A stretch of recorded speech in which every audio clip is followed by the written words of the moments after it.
Okay, I'm using my Star Aspic cookie cutter and a little bit of 24 gauge wire. It doesn't, any kind of wire will work. I just happen to have this wire here.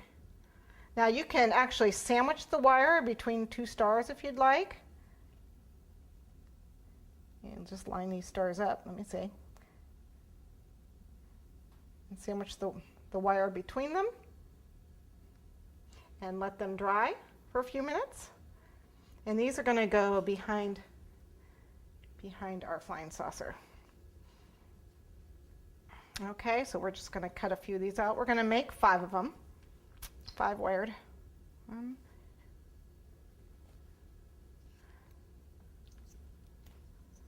So we'll just cut a few more out. And once they're dry, we're going to dust them with a little sparkle dust. Because what stars without a little shine?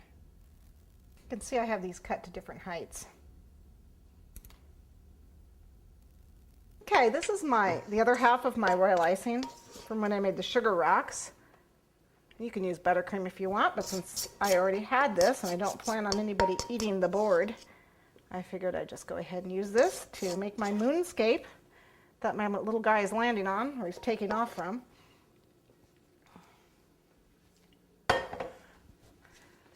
Okay.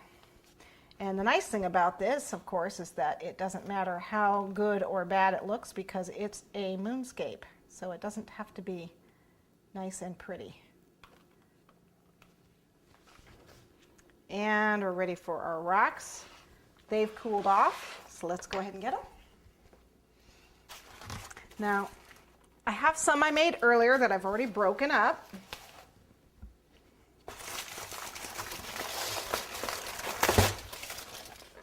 And pretty much, these are the ones that we just made. And they're pretty cool.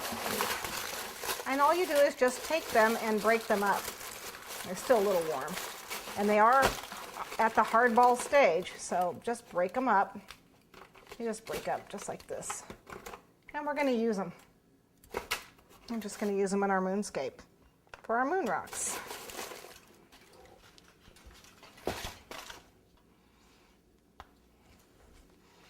So we're going to put them around.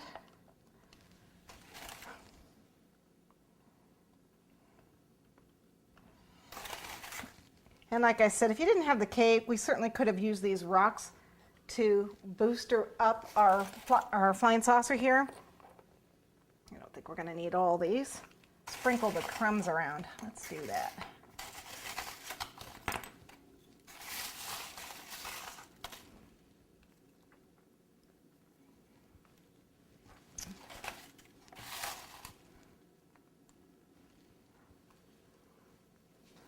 That's pretty cool.